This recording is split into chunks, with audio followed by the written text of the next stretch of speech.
Doors and windows on my DIY pole barn. It's all next on HomePro Hero.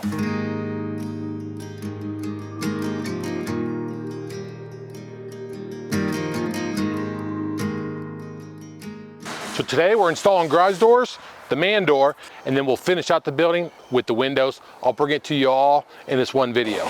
As you can see, they already got started on the garage doors before I could get out here and get my equipment set up. Long story short, I called the pros in to do that. That's one thing you want to subcontract out. When it comes to the man door, I bought from Lowe's, Menards, Home Depot. Didn't have this particular door in the size I needed. 32 inches wide. Standard height, it's totally fiberglass and unfinished. All it needs is a coat of paint, and most importantly, it matches the doors on my existing house. So these windows will save you a ton of money, about a quarter of the price of traditional windows. I've used them in my screened-in porch for the last 5 years, no problems at all, and we love them. I'll tell you more about those and how much they cost later in the video. With all that said, let's get them and me to work. Back doors, 6x6, no windows. No one's gonna see it besides us. It's fully insulated, no garage door opener, don't need that either. The front garage door, it's 9x9. It's fully insulated. It'll have glass panels on the top, just like my house. No garage door opener on the back, but on the front door, I got the Cadillac version of garage door openers. Everything has to match, including the colors and the doors. I'm not gonna bring you a ton of content on the garage door installation for the fact that one, these garage door guys are moving pretty quick, and two, it's not DIY, but there's certain things you spend the money on, and this is one. All they simply did was install the tracks on both sides of the door, level and plumb. They added one panel at a time. Once it was in place, they added the wheels all the way to the top. Then they go ahead and install the remainder of the track, which is the horizontal part, towards the ceiling.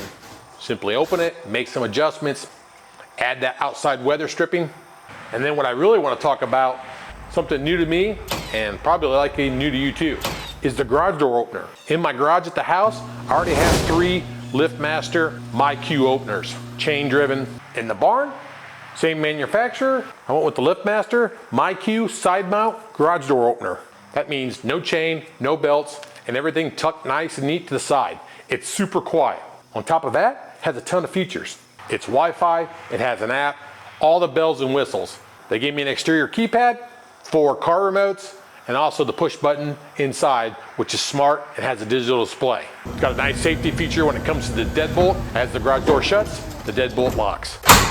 The most important feature, it's got a battery backup, so when the power's out, you can still open your garage door and close your garage door whenever you want. Bad side, $300 more, but for what you're getting, I think it's well worth it.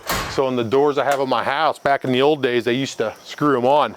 Now they're all magnets, so you can actually buy these like Menards and Home Depot, wherever, Lowe's, and just pop them on just like he's doing right now. It's pretty simple. That's like cheating. You're not even measuring, you're just guessing. We used to have these doors. Does it look like a window? Sure does, doesn't it? The only difference is vinyl. It's not glass. Super easy to install. We're using 100% silicone. All we're gonna do is put a bead on this lip right here, all the way around. Pretty firm unit. Boom. 4 head screws, self-tapping on the metal or the aluminum. When it comes to efficiency, they're pretty decent. I don't even know that because if you saw my last video, the mini split video, I installed the mini split in my porch with these types of windows. My mini splits had no problem keeping that area cool. Anyways, we're just putting these screws, I don't know, I'm just spacing them out. Probably put 6 per side. All we're gonna do is where the metal meets the wood, we'll put a thin layer there. Smear it in with our finger. Oops. Slower. I'm not gonna get the tongue right here anyways. We'll do it for both sides, top and bottom.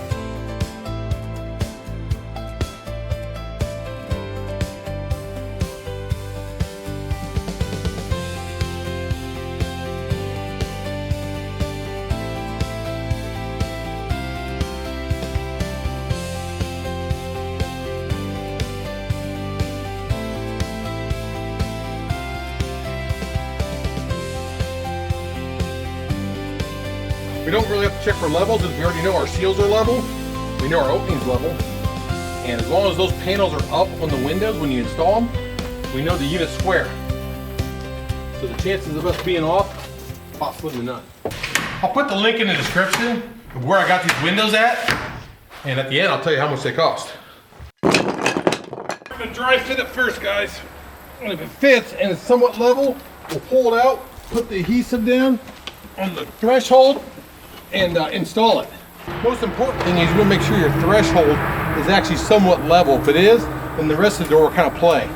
You could use silicone there, but I already have good fall from the barn to the porch, so I really don't need water resistance. I'd rather have liquid nails, something a little bit more firmer.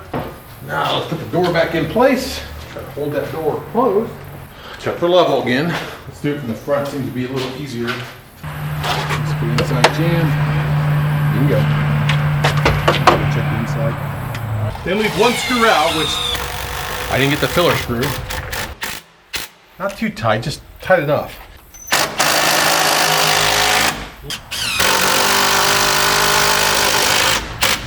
We're gonna shut that door and we're gonna look for the reveal. The reveal needs to be consistent all the way around. I think they give you like 1/8 of an inch from the factory or something like that. Okay, a little wide at the bottom. We'll tighten that up with some shims.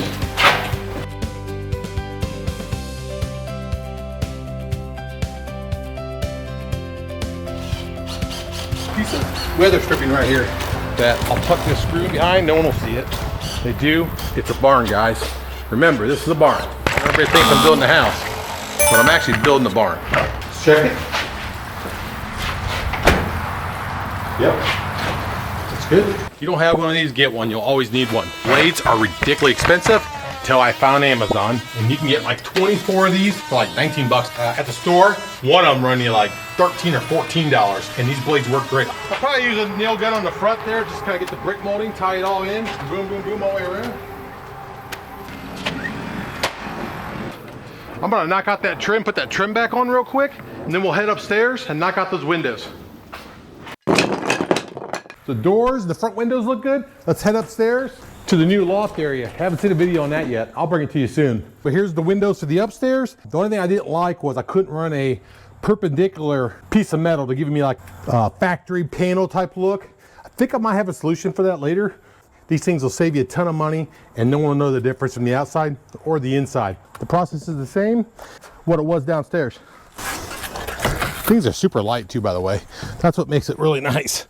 They're gonna fit snug, just like downstairs. If I haven't told you yet, these gloves from Sherwin-Williams, dirt cheap. You get like 5 pairs for like $8. They work great for this kind of stuff. I'll link in the description. All right, generous bead of silicone.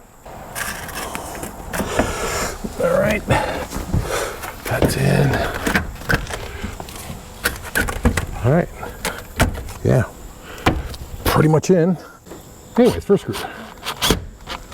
Don't have to over torque these things either, just give them enough to tighten it down. What we'll do is we'll hit all 4 sides and then we'll come back and fill in the gaps. I can't imagine if these were like full pane glass. I don't think I could do it by myself.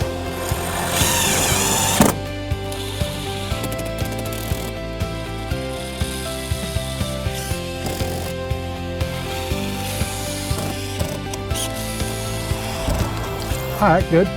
Just like downstairs, we'll come back and hit it with more silicone on the outside. Not necessarily needed. Something I did on the back porch, and it worked out great. This one's done. 3 more up here to go. Getting there. Like, you know, if I was gonna finish this out or make this some type of living space, I probably wouldn't do these kind of windows. But this is a pole barn on a budget. But just like that, pretty easy install. Little silicone. Some screws, and that's it. They're windproof, weather tight. That's all that matters to me. Let's go move on to that deadbolt and doorknob real quick on that front door. So I thought about getting a digital lock for the man door, but I've got this keypad for the garage door. So why waste the money, right? Okay, I'm glad to be back on the ground, first of all. Second of all, let's go ahead and install the door latch. So the door handle, it actually matches my exterior doors on my house and also my interior doors. I hate putting doorknobs on, just FYI. I don't know why, it's probably one of the easiest things you could possibly do, but my dad was super good at these. And he liked doing them. Good quality, quick set, helix. Plug it in there. So let me show you a little trick with these screws here. these always want to come loose. So if you got some of this Loctite, anyways, put that on there. You'll never have them come loose again. We'll just tighten it down. Quickset makes a good quality lock set. I love the finishes on them too, they last forever. And this is a SmartKey latch, so I can program the key, whatever key I want to match my existing house keys. Boom. Hope it locks. Okay, deadbolt's super easy too.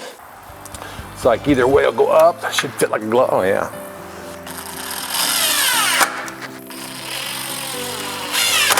Perfect. Perfect. Little Loctite on the threads. Change the design, made it easier. That's pretty simple. Okay. Here. How's it look? Look straight? Look good?